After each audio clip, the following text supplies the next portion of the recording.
예, 오늘은 마태복음 5장 27절로 32절을 통하여서 음욕을 품지 말라, 음욕을 품지 말라. 이게 성경 내용의 본문의 내용대로 이렇게 제목을 뽑다 보니 이렇게 됐습니다. 그러나 그 의미는 오직 예수님만 바라보라, 오직 예수님만 바라보라 하는 내용이 되어지겠습니다. 성도 여러분들은 생각해 보셨는지 모르겠어요. 성경에 간음, 음욕 이런 이야기들이 많이 나오니까 이 간음이나 음욕이 우상숭배와 비교할 때 어느 것이 더 큰 죄인가? 이 경종이 있다고 생각해 본 일이 있습니까? 특히 하나님께서 가장 경멸하시는 것이 뭐냐면 우상숭배입니다. 우상숭배. 모든 것이 거기서부터 시작되어지기 때문에 그래요. 자, 그런데 우리는 우상숭배 하면은 사람이 저 사람이 우상숭배를 하는가 안 하는가, 그걸 예수님을 믿는가 안 믿는가 이것으로 구별하잖아요. 그러기 외에는 예수 믿는 사람들도 우상숭배를 하면 그게 눈에 보이지 않잖아요. 그런데 간음이나 또는 간통이나 이런 것들은 행동으로 보여졌을 때 사람들의 눈에 들어오니까 그게 크게 보여지고 그 사람들을 맹렬히 비난하고 하는 경우들이 있습니다. 물론 성경은 간음하지 말라, 음욕을 품는 것도 간음이다 라고 말씀하십니다. 그런데 오늘 본문 말씀을 여러분들이 읽으면서 잘 이해를 하셔야 돼요. 뭘 잘 이해를 해야 되느냐. 지금 예수님이 공생애를 시작하시면서 산상보훈의 말씀을 하시는데 제자들을 데리고 산에 올라가서 간음이나 율법적 성교육을 하려고 제자들을 데리고 산에 올라가셨을까요? 어떻게 생각하세요? 예수님이 산에 오르셔서 말씀하시는데 간음이나 음욕 등 율법적인 성교육을 하려고 제자들을 산에 데리고 가서 그 말씀을 하셨겠냐 이 말이에요. 그러니까 우리가 하나님의 말씀을 볼 때 주의해야 될 것은 뭐냐? 하나님의 말씀을 그냥 문자적, 율법적으로만 보게 되면은 이 말씀을 이해하는 데 상당히 어려움을 갖게 됩니다. 예수 그리스도께서는 무엇보다도 우상숭배를 경멸하시며 오직 예수 그리스도만을 바라볼 것을 시종일관 말씀하셨습니다. 우리가 잠언 6장 20절 이하에 보면 내 아들아 내 아비의 명령을 지키며 내 어미의 법을 떠나지 말라 하면서 25절에 내 마음에 그 아름다운 색을 탐하지 말며, 그러니까 사람들이 어떤 여인의 아름다움 같은 걸 보게 되면은 마음이 끌리잖아요. 그렇게 마음을 그런 데서 탐하는 마음이 생긴다는 거죠. 그리고 그 눈꺼풀에 흘리지 말라, 그러니까 그 홀리는 눈에 홀리지 말라 이 말이에요. 그러면서 26절에 음료로 인하여 사람이 한 조각 떡만 남게 됨이며 음란한 계집은 귀한 생명을 사냥함이라. 이게 음란한 계집에게 영원히 사냥당하는 경우가 있다 이 말이에요. 그런데 자 27절에 잠언 6장 27절 계속 보면 이렇습니다. 사람이 불을 품에 품고야 어찌 그 옷이 타지 않겠느냐. 자, 불이 있어요. 불을 이렇게 품고 있으면 옷이 타겠죠. 그죠? 또 사람이 숯불이 있는데 맨발로 숯불 위에 걸으면 어떻게 되겠어요? 양말을 신든 맨발이든 숯불 위에 걸으면은 아 뜨거워 하고 발이 될 거 아니에요. 발이 화상을 입는데 이 말이에요. 그와 마찬가지로 나무 안에와 통관하는 자도 이와 같을 것이라. 그러니까 무릇 그를 만지기만 하는 자도 죄 없게 되지 아니하니라. 주의할 것은 뭐냐? 만지기만 해도, 통관을 안 해도, 만지기만 해도, 무릇 그를 만지기만 해도 그것이 죄가 된다 그 말이에요. 그래서 우리 지하철이 쓰고 어디고 뭐 성추행 뭐 이런 얘기 나오잖아요. 그게 이렇게 몸을 타치하고 어쩌고 그러면은 그런 걸로 막 사람들이 신고하고 하잖아요. 그런데 한번 보세요. 여러분들 사람들하고 악수하죠. 네? 남자들도 처음 만나거나 반가운 사람들 만나면 악수를 해요. 남자도 남자끼리, 여자도 여자끼리, 남자와 여자가, 여자가 남자, 만지는 거야, 안 만지는 거야? 예? 그건 마음의 음욕으로 하는 것이 아니기 때문에 괜찮다고 생각하죠. 그죠? 그러니까 모든 것이 어디서 나온다? 그 마음으로부터 나온다는 거예요. 그래서 음욕을 품기만 해도 그것이 간음함과 같다라는 거예요. 그런데 말입니다. 성경에 보게 되면은 롯이 소돔으로 가서 소돔과 고모라 사람들에게 큰 이렇게 어려움을 당하고 이제 거기 그 남색하는 사람들로 인하여서 이제 많은 곤란을 겪게 되는데 이때 하나님께서 그들을 구원해 주시잖아요. 그래서 롯이 이제 도망하여 피신을 하게 됩니다. 그래서 롯의 가족이 가다가 여인이 돌아보지 말라니까 부인은 돌아보다가 그 유명한 소금 기둥이 됐다고 하잖아요. 그런데 그렇게 살아난 롯이 나중에 무엇을 해요? 뭘 합니까? 두 딸과 통관을 하잖아요. 그래서 생긴 게 모압과 암몬 족속이에요. 자, 그런가 하면은 요셉 같은 경우는 종으로 팔려가 가지고 보디발의 아내가 큰 유혹을 하는데 그걸 물리치죠. 물리쳤어요. 그래서 우리는 요셉을 아주 굉장히 믿음의 상징으로도 또 모범으로도 이 얘기를 합니다. 그런데 말입니다. 요셉이 야곱의 자녀들 중에서 그 족보를 이어가는 자가 되었느냐? 그거 아니라는 거예요. 그거 아니에요. 그런가 하면은 삼손도 보세요. 삼손도 가사에 가가지고 가사의 기생인 들릴라하고 관계해가지고 결국에 머리에 삭도를 대게 되고 그로 인해서 하나님께 마지막 기도를 하고 갑니다마는 야간에 삼손도 그러한 음욕을 품고 기생 들릴라하고 관계를 가지게 되잖아요. 그런가 하면은 엘리 제사장 아들들 그들도 회막문에서 수종드는 여인들을 통관하게 돼. 간음하게 되는 거예요. 그런데 저는 성경에서 늘 이렇게 기도하면서 아직도 거기에 대한 확실한 대답을 할 수 없는 이런 것이 하나 있어요. 그게 뭐냐? 다윗인 얘기예요. 다윗이 뭐예요? 밧세바를 취하게 되잖아요. 이게 밧세바가 그냥 옷을 벗고 목욕하는 광경을 보게 되니까 거기에서 홀린 거예요.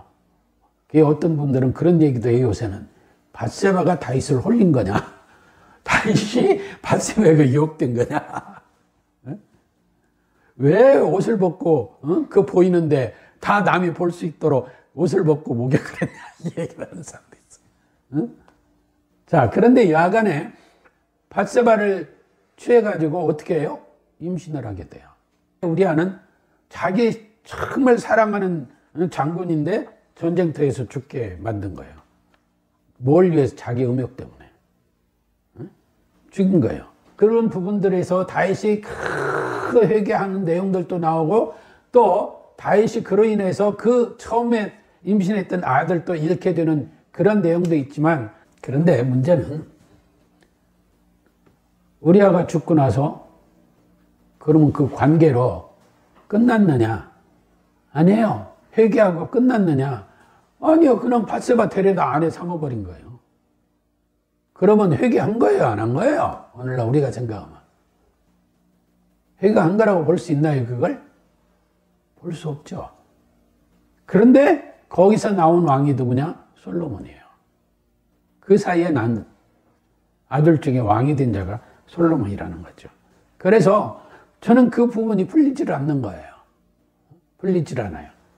그래서 제가 서두에 간음과 우상숭배 어느 죄가 더 크느냐 경중을 둘 수는 없지만 어느 저울로 달아서 다를 건 없지만 성경은 우상숭배를 아주 철저히 배격하고 있다 하는 겁니다. 오늘날 우리 그리스도인들도 예수 믿는 사람들도 자신들도 그냥 뭐랄까 우상숭배에 빠져서 또 자기의 편견 속에서 그런 것을 아무렇지도 않게 생각하는 경우들이 있는데 참 안타깝다고 아니할 수가 없습니다.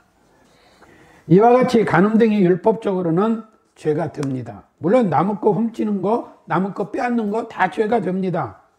그런데 복음적으로는 그런 사람들은 구원받을 수 없느냐 하는 데는 의문이 있어요. 복음적으로는 그런 사람들도 회개하고 돌이켜 용서받고 예수 믿고 구원받을 수 있다는 게 성경의 가르침이에요. 그런데 예수님이 제자들 데리고 가서 산에 올라가서 이 간음 성교육하려고 그 말씀 했겠느냐 이 말이에요. 그렇다고 간음해도 된다고 말하더라 그런 거 아니에요. 그런 오해 없으시기 바랍니다. 단 오늘 본문의 말씀을 복음 곧 구원론으로 이해를 해야지 그렇지 않으면 이 내용의 해석상에 문제가 발생된다 이 말이에요. 오해가 생긴다 이 말이에요. 그러면 예수님께서는 율법과 복음을 어떻게 말씀하셨는가? 요한복음 8장 1절 이하에 보면은 이제 예수님을 어떻게든지 엮어서 죽이려고 모함해서 죽이려고 그냥 이 바리새인 등 유대인들이 가늠한 여인을 끌고 왔어요. 그래가지고 말합니다. 당신은 어떻게 생각하시오? 우리 율법에는 가늠한 여인은 돌로 때려 죽이라고 그랬는데 지금 문자적인 거예요. 율법적이고 그러면서 죽이려고 하는데 이렇게 하는 거예요. 그러니까 당신은 어떻게 생각하시오? 그러니까 예수님이 뭐라고 그랬어요? 죄 없는 자가 있으면 돌로 치라고 그런 거예요. 그러니까 그들이 짓고 있는 죄, 예수님을 경멸하는 죄, 예수님을 증오하는 죄, 자기들의 편견 속에 살아가는 죄, 그런 것이나 가늠한 영이나 너희가 뭐가 달라? 그 얘기예요. 그러니까 죄 없는 자가 돌로 치라고 하니까 전부 내려놓고 갔어요. 그런데 예수님이 뭐라고 하십니까? 다들 어디 갔느냐? 아무도 없습니다.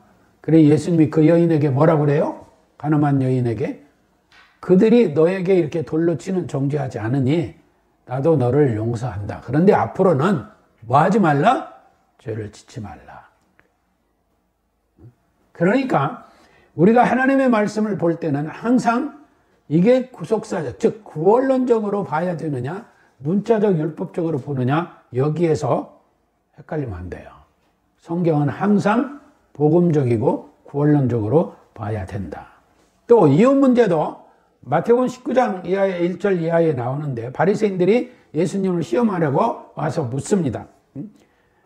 사람이 아무 연고를 물러나고 그 아내를 내어버리는 것이 옳습니까? 라고 묻습니다. 이게 예수님이 뭐라고 그래요? 하나님이 짝지어 주신 건 한 몸인데 어떻게 너희들 마음대로 나눌 수 있겠느냐? 하나님이 짝지어 주신 것을 사람이 나누지 못할지니라 합니다. 그러니까 이들이 여짜오되 어찌하여 모세는 이혼 증서를 주어서 내어버리라 하였습니까? 하니까 예수님이 뭐라고 그래요? 너희 마음의 완악함을 인하여 그렇게 말씀하신 것이다. 그러니까 제자들이 여기서 당황하는 거예요. 아니 그러면 세상에 그렇게 음욕 안 품고 마음으로부터 음욕을 품지 않고 살아가는 사람이 어디 있습니까? 하는 생각이 들다 보니까 차라리 장가 안 가는 게 낫겠습니다. 결혼 안 하는 게 낫겠습니다. 이렇게 얘기를 하는 거예요. 그러니까 예수님이 뭐라고 그래요? 가라사대 사람마다 이 말을 받지 못하고 오직 타고난 자라야 할지니라. 어미의 태로부터 된 고자도 있고 사람이 만든 고자도 있고 천국을 위하여 스스로 된 고자도 있도다. 이 말을 받을 만한 자는 받을지니라. 그런 건 너들 자유인데 하나님이 이를 위하여 스스로 장가를 안 갈 수도 있지만 그렇다고 그 말은 그 말이 아니야. 이렇게 얘기하는 거예요. 그러면서 이 세상에 누구든 음욕을 품지 않고 살아가는 사람은 없다고 당황하는 제자들.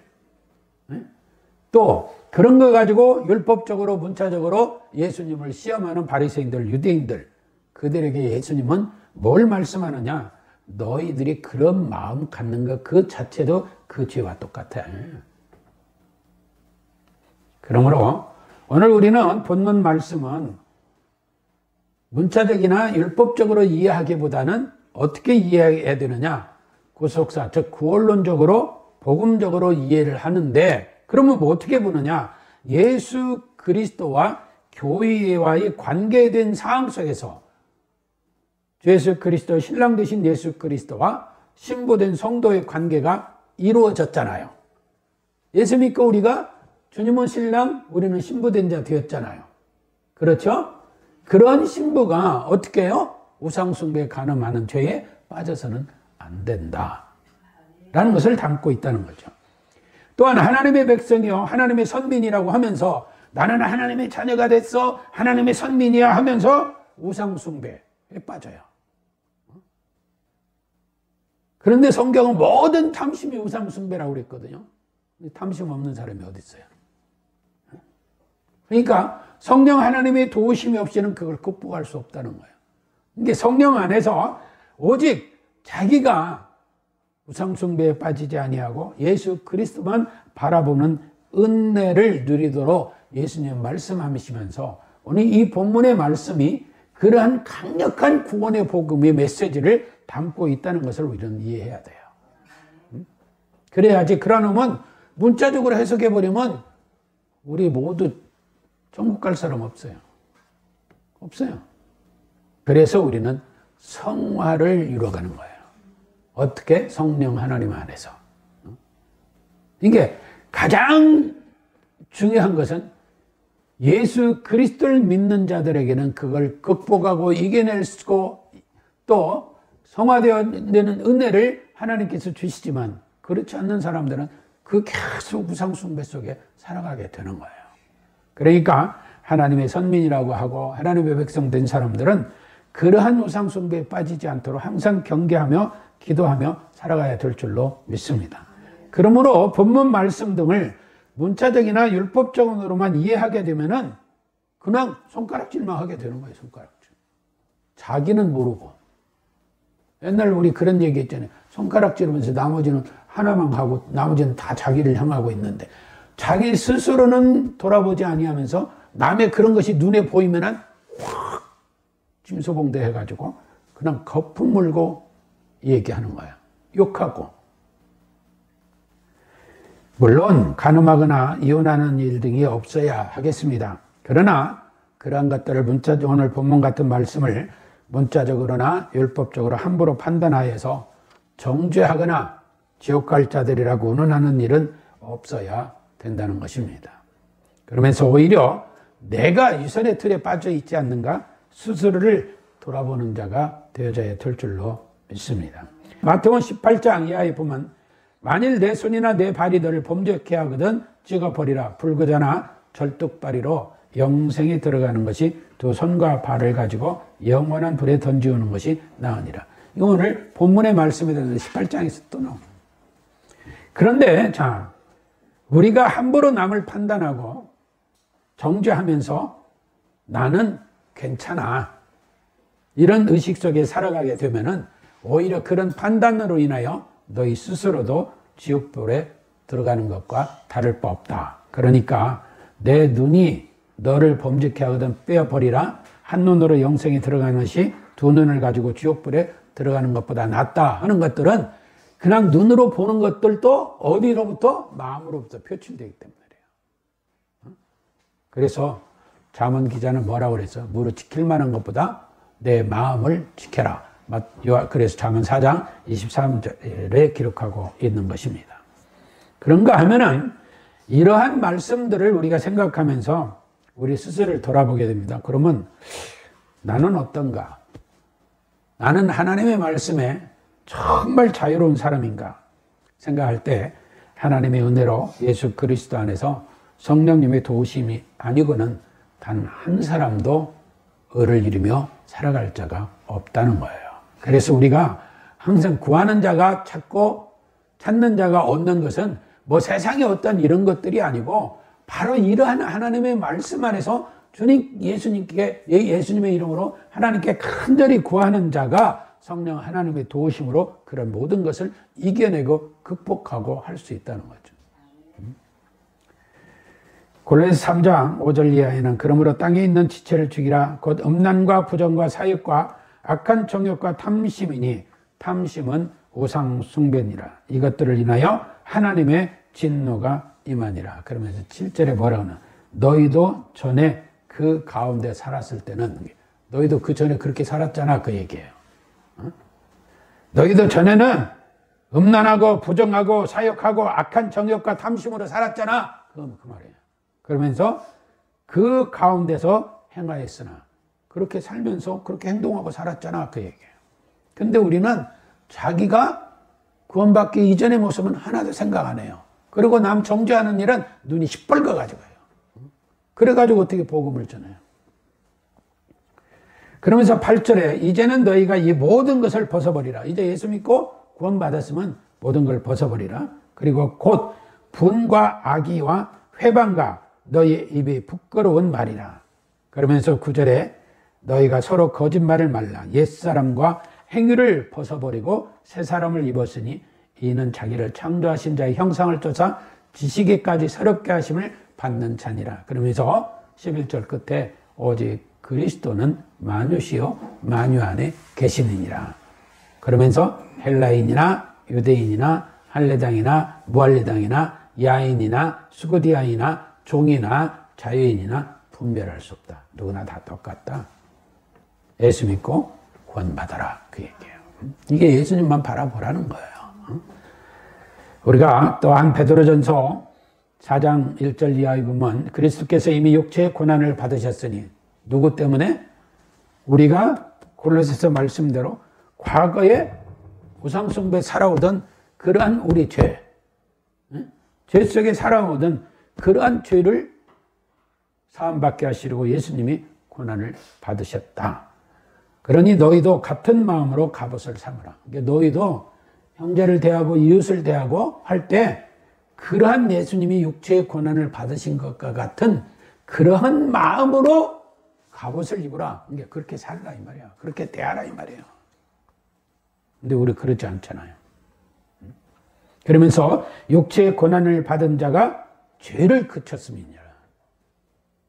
그 후로 다시 사람의 정욕을 쫓지 않고 오직 하나님의 뜻을 쫓아 육체의 남은 때를 살게 하려 함이라. 그러면서 3절에 베드로전서 4장 3절에 뭐라고 하냐? 우상 숭배를 하여 이방인의 뜻을 쫓아 행한 것 같이 지나간 때가 족하도다. 과거 너희가 구원받기 이전에 그때로 충분하니 이제 그렇게 살지 말라.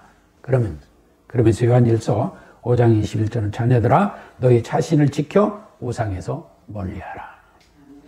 사랑하는 성도 여러분 부부간에도 상대가 원하지 않는데 강제로 성적 행위를 요구하는 것은 강간죄가 된다는 거 아시죠? 혹시 모르는 분 있어요? 웃기는 얘기라고 말할 사람들 많죠. 실상 그래요. 그래서 만약 어느 한쪽이 고소하면 강간죄 되는 거예요. 지금 간통죄가 없어져서 지금 어떤지 모르겠습니다. 우리는 간음하는 일이 없도록 해야 합니다. 그러나 그보다 더 중요한 것은 주님 말씀의 은혜로 참된 자유를 누리게 되는 자는 그런 것들로부터 멀어지게 돼요. 그러므로 외식과 유선으로 함부로 저자들은 저런 사람들이야 라고 판단하고 또 징책하고 욕하고 지옥 갈 자들이라고 말하는 일들은 주의해야 돼요. 그런 사람도 어떻게 구원할 거예요? 그런 사람들은 복음 전하면 안 되나요?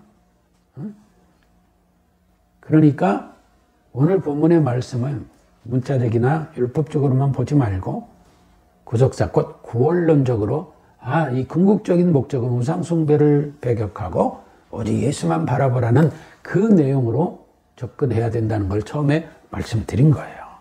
그럴 때 우리는 형제간에도 서로 이해하고 용서하면서 온유함으로 대할 수 있는 거예요. 몽테뉴의 글을 보니까 이런 말이 있어요. 어리석은 사람의 가장 확실한 증거는 이게 저 사람 확실히 어리석은 사람이야. 나는 확실히 어리석은 사람이야. 그 증거가 뭐냐 하면 자기 주장을 고수하면서 흥분하는 것이다. 우리 요새 많잖아요. 그런 사람들. 내 주장만이 옳아. 그걸 고수하는 거. 그러면서 흥분하는 사람들. 그게 가장 어리석은 사람들. 그러므로 우리는 편견 등에 사로잡혀 이웃이나 형제를 판단하기보다 자신을 돌아보고 거룩한 하나님의 말씀의 뜻을 깨닫고 간음, 음욕은 물론 세상의 욕망의 우상숭배의 모든 요소들을 버려버려야 돼요. 그리고 오직 신랑 되신 예수 그리스도만 바라보는 우리 성도들이 되시기를 주님의 이름으로 축복합니다.